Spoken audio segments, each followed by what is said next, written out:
Hey, good morning, everybody. Happy Sunday. I hope you guys are doing well.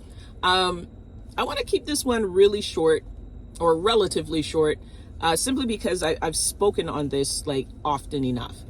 So this need to be seen and heard. Let me preface this before I dive into what I'm about to say. We all deserve this. We all deserve to be seen. We all deserve to be heard in, at certain moments and times and in our life period, just in general. But here's the thing. How we go about being seen and heard makes all the difference in the world.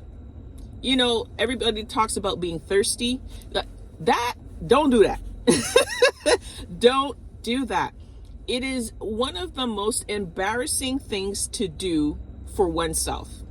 And the reason why I'm saying embarrassing is because of the way that we approach, being seen and heard, going out of our way, doing the most, doing extra, why are we doing this? It always comes down to, why are we doing it? What is the point? What is the end game? There are healthy ways of approaching being seen and heard. And then there's the destructive ways of being seen and heard. And for the most part, people do mostly destructive things to be seen and heard. And my question to you is, in the midst of you doing that, what are you gaining? Because when we do destructive things to be seen and heard, more times than not, we won't be seen or heard.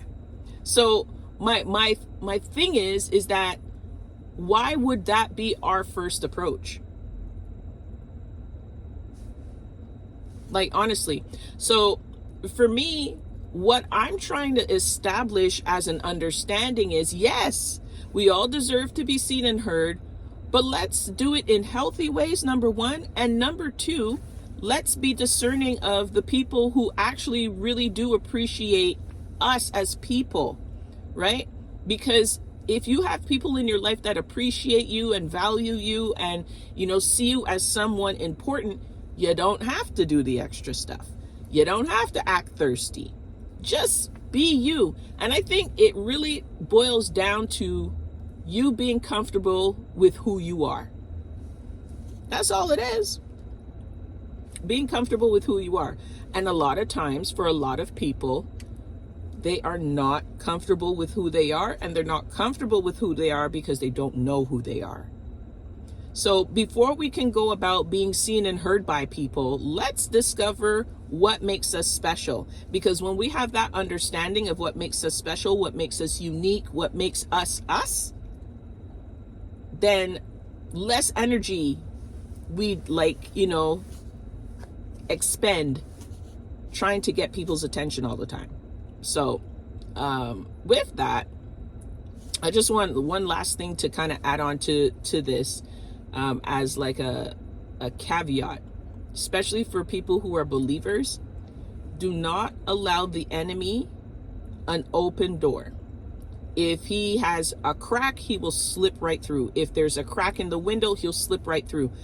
Do not allow yourself to be used by the enemy for destruction. And you're saying to yourself, like, what does that have to do with what you just said? No, it has everything to do with that, with what I just said. Because if you give him an opportunity to make you feel insecure about who you are, just as a person, and who you are in Christ,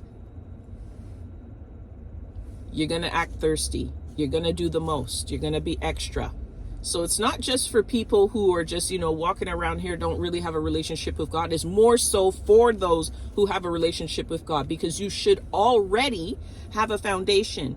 And if you can't get past yourself and who you are in Christ, and you feel like you need to do the most or whatever, you're no better or smarter in that instance than those who don't have a relationship with God. It comes right down to the same thing. So I feel for those who are believers, you have an even bigger responsibility to show up as your authentic self. Know that you are seen, heard, loved, important, because God created you and you already have that understanding.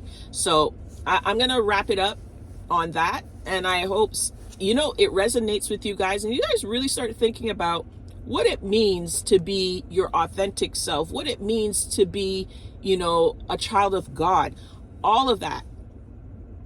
Now, if we put as much energy into getting people's attention than we, with understanding who we are and developing our relationship with God, a lot of us would be at peace in our hearts. So I'll leave you guys to marinate on that, and I'll see you guys next time. Peace.